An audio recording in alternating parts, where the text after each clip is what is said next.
Hey guys, Survival here, and today I have a video for all of you who are preppers.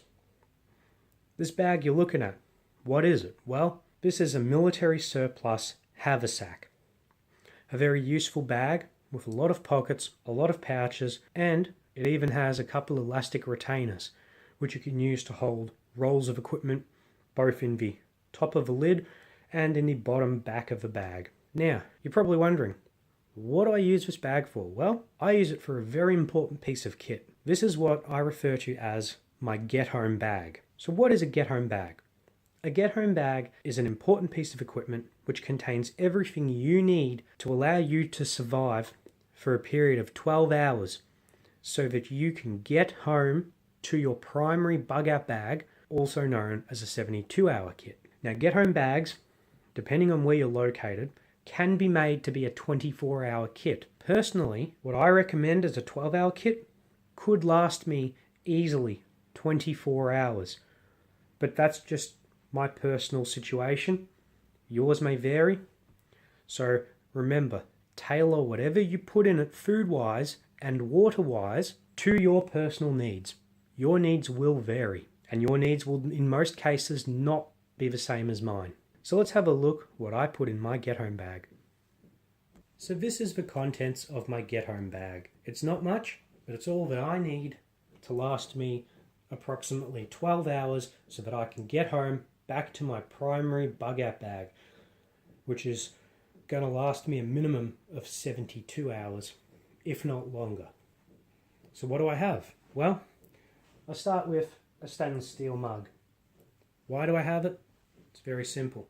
I can boil water in it, I can cook any soup, I can make instant noodles, I can make my coffee in it. What am I going to boil it on? Well, I've got a simple hexamine fuel stove.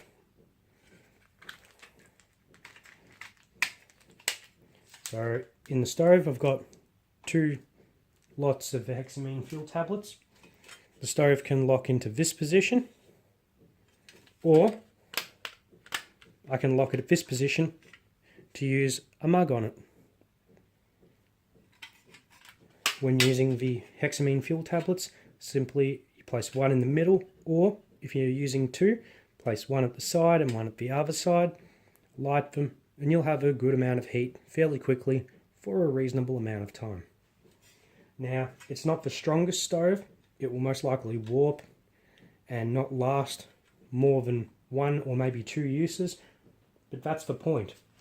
It's to get you home. It's not meant to be a proper camp stove. It's not meant to last long. I do, however, because they are very cheap and affordable, and I can use them without that stove in the event I need to make a small campfire, I do, however, have some more hexamine fuel tablets. Very handy to have.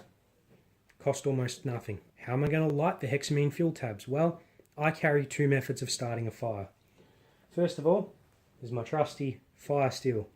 This is a new one that I've got in the pack. So this is the army style, which is the thick one, which is good for about 10 to 12,000 strikes. It's got a striker with it, and the striker also has an emergency whistle built in. Just a fun little extra feature to have. And I also carry a packet of waterproof matches. So, on to the remaining items. Here, I have 2 glow sticks. These are large 12-hour glow sticks. One thing to keep in mind with glow sticks is that usually they use a chemical called sialume. This allows them to work by simply snapping them, shaking them, and giving them a moment to start glowing. It should be noted, however, that as a result of sialume being used, you must keep an eye on the expiry. Now, sure, if they're a little over their expiry, they'll still work at a slightly diminished glow and a slightly diminished runtime.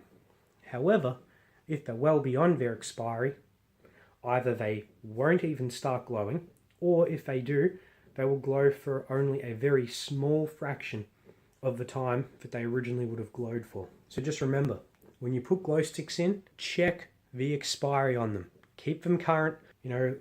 A pair of large glow sticks like this, they don't cost much. Somewhere between $8 to $12. And each glow stick, whilst they're within their expiry, will give you 12 hours of runtime. Now keep in mind, there are cheaper glow sticks and ones that are not guaranteed to run for 12 hours. They will run out a lot sooner. However, I personally always use the 12-hour runtime ones. So you heard me mention instant noodles and coffee. Well, usually in a 12-hour period, I'll want one of the two, either instant noodles or coffee. So I have a half a litre of water. If I have instant noodles, I can drink the liquid that's with the noodles instead of having to have something like a coffee. However, if I'm not hungry, but I'm thirsty and I feel I need a caffeine hit, well, I simply mix up the coffee. I still have water left over, but I can cook some of the noodles. Even if I can't cook all of them, I can still cook the bulk of them. You're probably wondering what this pouch is. This is an airline toiletries kit. It has a toothbrush with toothpaste. It has a blindfold, usually intended to help you sleep better on a plane, and it has a pair of airline socks. It's always handy to have, always beneficial. It's one of those things. It's better to have and not need than need and not have. So over to this side. You heard me mention food. Well, this is what I carry food-wise. This is what I refer to as a pico ration. Why do I call it a pico ration? Because it's a lot smaller than the standard DIY MREs that we've shown you how to make. What's in this ration? Well, in pico rations, I put either a instant soup or instant noodles. This one here has instant noodles in it. I have a 3-in-1 coffee in it. So that's a sachet of the coffee mixed with sugar, mixed with either milk powder or a milk powder substitute. I have a fork. This is only a plastic fork because it's only for the one meal, single use intended, but it is a durable fork. It's not one of those flimsy ones that'll break instantly. It's a good quality heavy duty plastic fork. Now, I always wrap the fork in tissues so that it doesn't pierce any of the packaging or the outer vacuum bag. I further throw some extra tissues in, always either behind the instant noodles or the instant soup, and that's it. That's all that goes in a pico ration. And lastly, I have a small general purpose first aid kit. Just on the off chance that something minor happens and I need to patch myself up. The last thing you want is to get a wound infected when you're getting back home to your big bug out bag. So you're probably wondering, how do I open the pico ration? Well, it's very simple. As you can see on the pico ration here, see here, I've made a cut. Why have I put this cut in? Well, it's very simple. All I have to do is grab it like this and tear all the way through the seal in order to open the pico ration. The plastic that this vacuum bag is made of tears very easily. So remember guys, put together a good get-home bag, something that you could put under your desk at work, something that you could have in the boot of your vehicle. Just remember, try to minimize its exposure to heat extremes, as heat extremes may affect either the quality of the food contained within it, or things such as the hexamine fuel tablets, or even the Siloom in the glow sticks. Remember, a good, simple get-home bag doesn't have to have a lot.